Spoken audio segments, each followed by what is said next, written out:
What's going on? Baba Will coming at you once again.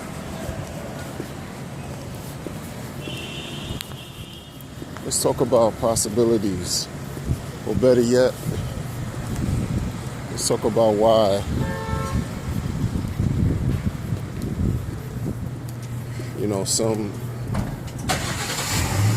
some people always believe, well, you have the haves and the have-nots. You have the haves and the have-nots. If you're, I could only speak from a Western world, a Western point of view, by way of the U.S., by way of the United States, right? So, naturally, the system that's over here is a capitalist system. It's made, the economy is made that way and is set up for profit. Capitalism is about making a profit, okay? So, I'm keeping everything real simple. What's key is the gap between the haves and the have-nots.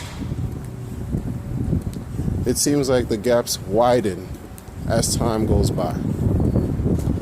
You have the poor who remain poor and the rich who remain rich. Somewhere in the middle, there's a bunch of people who are lost in the middle of that, in those two outliers, but that's what it seems to me, from my own limited perspective, right? So,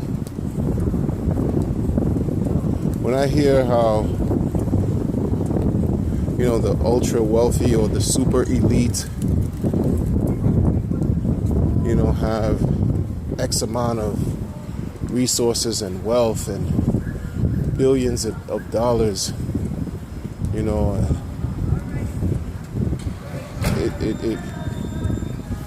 can't really fathom. For a person, I'm just a simple person. All I can do is dream, right? But, to dream of what you would do with $1 billion. In many cases, some have multi-billion. You have people like Warren Buffett, who they say to date, as of this day, is the third richest person in the world, amassing $60 billion. I mean, that's noteworthy. Like, you gotta really sit back and ponder and say, wow. And he, read up on his story. His story is very, very interesting. The man was selling, I think, candy or newspapers at a very young age. If I'm not mistaken, perhaps when he was 11 years old. Don't quote me. But he had the mind of a businessman all his life. So what I'm trying to say is, I think one way to lessen the gap between the haves and have-nots is to know that you as a viewer,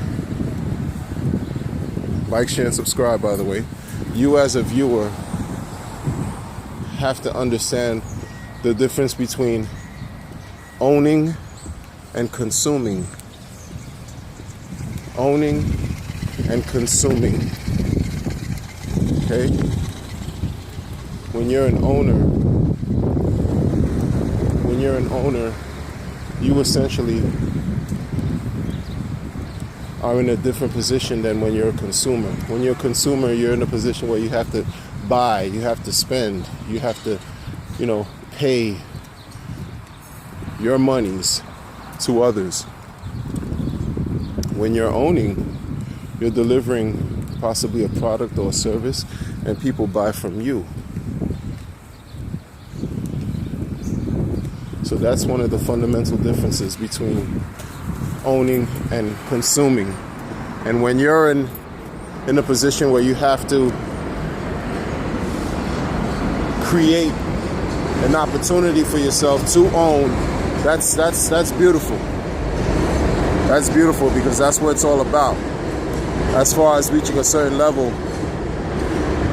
in your life where you can pretty much be that much closer to becoming independent, financially or economically, that is.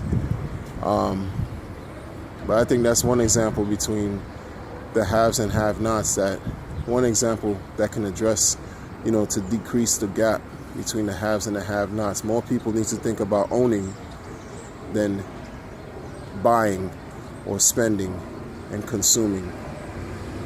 Like, share, subscribe to my videos. Have a good one.